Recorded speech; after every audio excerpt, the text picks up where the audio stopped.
All right, travel lovers. Today I'm pulling back the curtain on a place that's often misunderstood but rich in culture and community.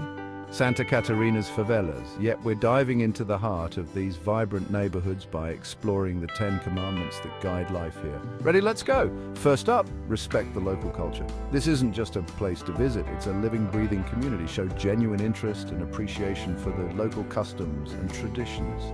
Number 2, be friendly and open. People here value personal connections. A smile and a simple bom dia can go a long way in building rapport. Third, always ask for permission before taking photos. This is crucial. Some residents might feel uncomfortable being photographed. Respect their privacy and space. Fourth, support local businesses. Whether it's buying from street vendors or eating at local eateries, your support makes a big difference.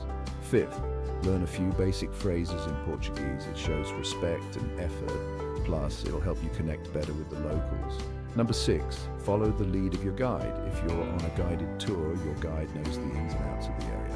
Listen to their advice and directions. 7th, avoid flashy displays of wealth. Keep it simple and low-key. It's not just about safety, but also about blending in respectfully. 8th, be aware of your surroundings at all times. Like any place, staying alert is key to ensuring a smooth experience. 9th, don't engage in illegal activities. This should go without saying, but respect the laws and norms of the community. And finally, number 10, give back if you can.